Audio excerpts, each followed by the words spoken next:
kegiatan belajarnya. Nah, kali ini kita akan mengenal lebih dekat dengan SDIT Alam Nurul Islam Yogyakarta, yaitu salah satu sekolah yang menerapkan hal itu dalam kesehariannya.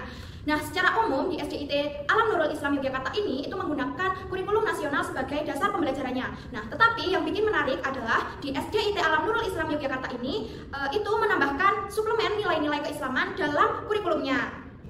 Nah, jadi setiap pembelajaran di sekolah ini itu tidak hanya berfokus pada pengetahuan akademik saja, tetapi juga menanamkan nilai-nilai Islam di dalamnya.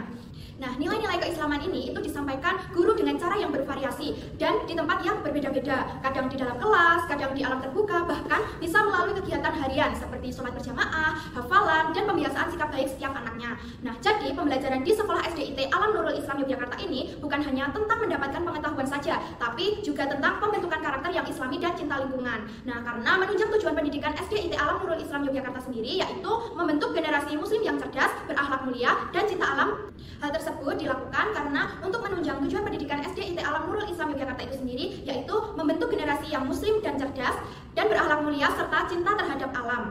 Dengan kurikulum seperti ini, SDIT Alam Nurul Islam Yogyakarta berusaha menyeimbangkan antara ilmu pengetahuan, nilai spiritual, dan pengalaman belajar nyata. Yang selanjutnya, kita akan membahas usaha sekolah dalam membentuk karakter siswa. Nah, yang pertama ada karakter cinta alam. Sekolah alam menanamkan nilai cinta alam melalui kegiatan langsung di lingkungan sekitar. Yang pertama ada kegiatan berkebun dan beternak, di mana siswa menanam, merawat, dan memanen tanaman seperti terong atau kangkung, serta memelihara ayam. Kegiatan ini menumbuhkan rasa peduli terhadap makhluk hidup dan lingkungan. Yang kedua ada program Zero Waste atau non sampah yang mengajarkan siswa memilah sampah organik dan sampah anorganik. Sampah organik dijadikan kompos atau pakan ternak, sementara sampah anorganik diolah menjadi karya seni atau dijual kembali. Yang ketiga ada kegiatan outbound di sungai seperti membuat jembatan atau rakit sederhana yang melatih siswa mencintai alam sekaligus menjaga kelestarian. Karakter yang kedua yaitu kepemimpinan. Nilai kepemimpinan dibangun melalui kegiatan yang menuntut tanggung jawab dan kerjasama. Yang pertama ada penempatan berdasarkan sistem kakak adik kelas, di mana kelas atas ditempatkan dekat dengan kelas bawah, misalnya kelas 6 dengan kelas 3.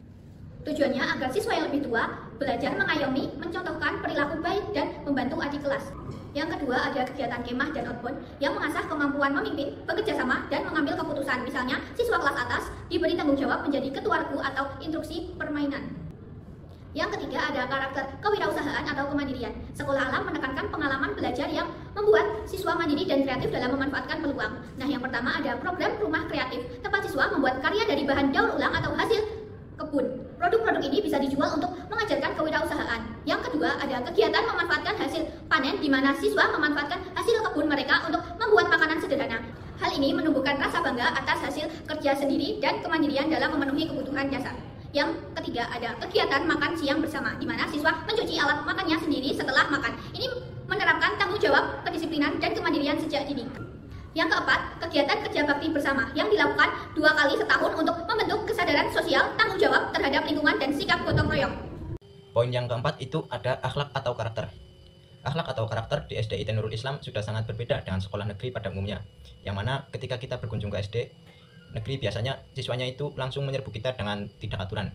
Hal itu sangat berbeda dengan sekolah alam SDIT Nurul Islam yang karakter dan akhlak peserta didiknya itu sudah dibentuk tidak hanya saat pembelajaran saja. Ada beberapa akhlak di SDIT Nurul Islam, antara lain 1. Akhlak kepada Allah Subhanahu wa Ta'ala yang diterapkan dengan hafalan, sholat duha, dan sholat duhur berjamaah di sekolah. Yang kedua itu ada akhlak terhadap diri sendiri dan sesama, yaitu mampu mengurus diri sendiri serta menjaga lisan ketika bersama teman atau guru, dan bisa menghargai perbedaan sesama teman. Nah, yang ketiga itu ada, poin yang kelima itu ada logika sains. Logika sains di sekolah alam adalah kemampuan berpikir secara kritis, analitis, dan sistematis dalam memahami fenomena alam serta menjadikan berbagai peristiwa melalui bukti, eksplorasi, dan penalaran yang rasional, dengan menjadikan alam sebagai sumber media, dan sarana belajar utama. Di SDIT Nurul Islam itu logika sainsnya itu ada beberapa, antara lain itu pemanfaatan alam sebagai laboratorium. Lingkungan alam digunakan secara langsung sebagai objek, bahan, dan sumber belajar untuk memecahkan masalah atau memahami konsep sains. Yang kedua itu ada pendekatan ilmiah. Pembelajaran yang dilakukan dengan pendekatan inquiry atau penemuan dan investigasi. Anak-anak didorong untuk mengamati secara langsung, bertanya, sehingga menumbuhkan rasa ingin tahu dan melakukan eksperimen atau eksplorasi dan merumuskan kesimpulan yang rasional. Sekolah bukan sekedar tempat belajar, tetapi tempat tumbuhnya manusia seutuhnya. Di Sekolah Alam Nurul Islam Yogyakarta, pendidikan berpadu dengan alam dan nilai-nilai Islam. Di balik semua itu ada kekuatan besar yang menjaga menyala semangat belajar, yaitu sumber daya manusianya. Manajemen dan pengembangan sumber daya manusia menjadi kunci keberhasilan dari sekolah alam. Guru bukan hanya pengajar, tetapi juga fasilitator, pembimbing, dan inspirator yang menuntut siswa memahami kehidupan lewat pengalaman nyata. Di Sekolah Alam Nurul Islam, manajemen SDM dimulai dari perencanaan kebutuhan tenaga pendidik yang selaras dengan visi sekolah, Islam, ekologis, dan kreatif. Rekrutmen dilakukan dengan menilai nilai-nilai karakter, kemampuan mengajar, kontekstual, dan kecintaan terhadap alam. Setelah bergabung, para guru mengikuti program orientasi dengan monitoring agar memahami budaya sekolah dan metode pembelajaran luar ruangan. Setiap semester dilakukan evaluasi dan pembinaan agar setiap pendidik terus bertumbuh menjadi pribadi yang profesional dan berkarakter. Pengembangan SDM di Sekolah Alam Nurul Islam dilakukan melalui berbagai kegiatan. Ada pelatihan pembelajaran berbasis alam, ada workshop dengan komunitas lingkungan. Setiap guru itu diberi ruang untuk bereksperimen, berbagai pengalaman, dan menciptakan inovasi dalam pembelajaran. Tujuannya, satu, itu membentuk guru yang tidak hanya cerdas mengajar, tetapi juga bijak mendidik dengan hati. Selanjutnya, saya akan menjelaskan terkait pendidikan inklusi dan sekolah ramah anak di SDIT Alam Nurul Islam. Penerapan pendidikan inklusi di SDIT Alam Nurul Islam didasarkan pada prinsip bahwa setiap anak berhak memperoleh pendidikan tanpa terkecuali.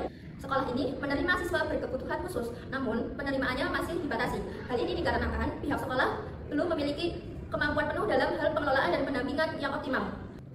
Oleh karena itu, sekolah memilih alternatif dalam penerapan pendidikan inklusi dengan melibatkan kerjasama yang erat antara guru, orang tua, dan kepala sekolah agar pendampingan siswa berkebutuhan khusus lebih optimal. Selain itu, siswa berkebutuhan khusus perlu menghadirkan shadow teacher atau guru pendamping khusus yang membantu mereka dalam mengikuti proses pembelajaran agar mereka dapat berkembang sesuai kemampuan masing-masing. Dengan penerimaan siswa berkebutuhan khusus ini dapat memberikan akses pendidikan yang setara yang memungkinkan mereka belajar dengan teman sebaya dan mengurangi diskriminasi. Siswa mampu belajar, menghargai perbedaan dan bekerja sama, serta saling mengembangkan empati. SDIT Alam Nurul Islam juga menjadi sekolah ramah anak yang diwujudkan dengan lingkungan belajar yang nyaman, aman, dan menyenangkan bagi seluruh siswa. Dengan demikian, penerapan pendidikan inklusi dan sekolah ramah anak di SDIT Alam Nurul Islam saling melengkapi. SDIT Alam Nurul Islam dalam melaksanakan pembelajarannya dengan menerapkan model pembelajaran experiential learning atau pembelajaran berbasis pengalaman sebagai metode pengajaran utamanya. Selain itu, di sekolah ini juga mengintegrasikan model dan pendekatan pembelajaran utama yang digunakan.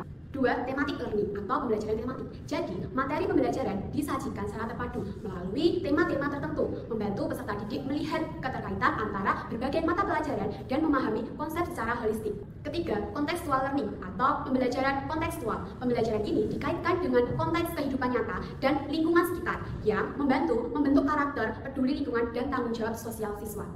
4. Outdoor experiential learning atau pembelajaran berbasis alam. Jadi, lingkungan alam digunakan sebagai laboratorium utama untuk belajar. Metode ini sangat efektif dalam menumbuhkan karakter disiplin, mandiri, peduli lingkungan, dan bernalar kritis. Kemudian, untuk kurikulum terpadu yang digunakan di SDIT Alam Nurul Islam mengombinasikan kurikulum merdeka, kurikulum Islam terpadu, dan kurikulum alam untuk memberikan pendidikan yang seimbang di antara aspek akademis, religius, dan pengembangan karakter.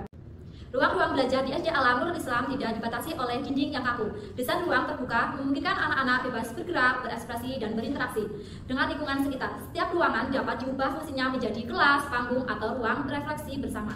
Penataan kelas pun unik dan penuh makna. Kelas 1 hingga kelas 5 belajar secara lesehan agar anak merasa dekat, setara, dan nyaman. Sementara kelas 6 mulai menggunakan meja dan kursi sebagai persiapan menuju jenjang berikutnya. Tata letak kelas juga mencerminkan nilai kebersamaan. Kelas 3 berdekatan dengan kelas 6, kelas 1 dengan kelas 4, kelas 2 dengan kelas 5, agar kakak kelas bisa ngomong dengan mengenali adik kelasnya. Perpustakaan menjadi jantung literasi, dikunjungi lebih dari 50 siswa setiap hari. Sementara di luar ruangan, 2 playground hadir untuk mengasah motorik dan kebersamaan anak-anak dari berbagai fase. Perpustakaan menjadi jantung literasi, dikunjungi lebih dari 50 siswa setiap hari. Sementara di luar ruangan, 2 playground hadir untuk mengasah motorik dan kebersamaan anak-anak dari berbagai fase belajar. Seni arsitektur di sekolah ini tampak dari berbagai bentuk bangunannya. Tidak semua bangunan berbentuk kotak, seperti rumah kreatif yang dirancang agar memudahkan inspirasi dan ide-ide segar. Disinilah anak-anak berkarya, memanfaatkan bahan bekas, membuat prakarya, dan berlatih terampil di panggung kecil sekolah mereka sendiri.